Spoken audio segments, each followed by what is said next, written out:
Hello, everyone, and welcome to this special three-part limited series of Everyday Practices Dental podcast. Today, we cover the hottest topic in dentistry right now, cybersecurity.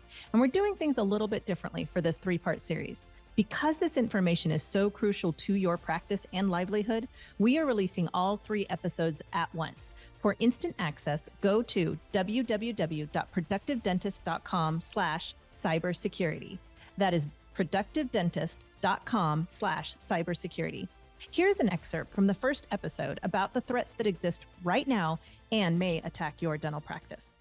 Well, I was going to say, are you seeing things specific to dental offices in general, or do you kind of blanket it under healthcare general because the risks? We definitely kind of blanket to a point. We have seen overall more dental in the last couple of years. It's hard to say exactly why that is.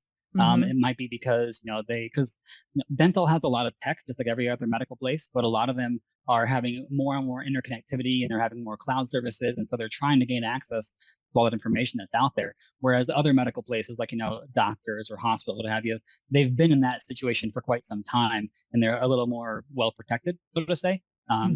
We've taken on dental clients, from, not sure how much I can say about past experiences, but we've taken on dental clients that have had some pretty nasty ransomware attacks in the past. Another one that was nationwide came to us in a very similar situation, but they came to us like hours after it happened.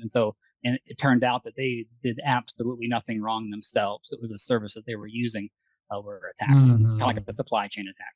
And so they got hit.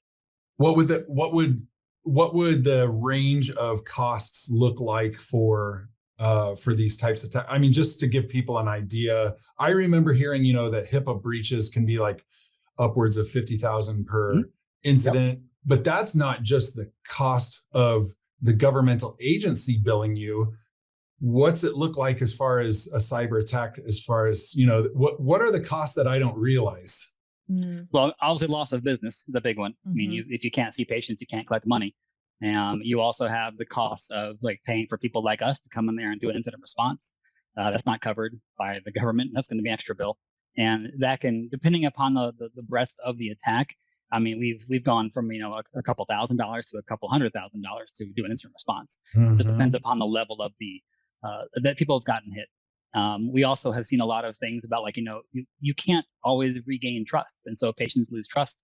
And how do you put a price tag on that when people stop coming to see you or start leaving negative reviews online because they think you did something wrong, especially when it's by no fault of your own?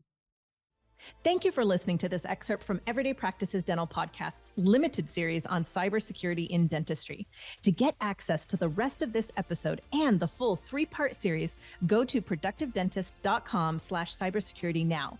In the rest of this episode, Adrian Santangelo shares more about what kinds of attacks hackers can leverage against your office, the biggest mistakes dentists make with cybersecurity, and what you can do to protect your business against the growing threat of malicious online attacks.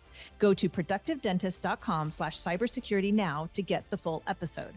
That is productivedentist.com/cybersecurity.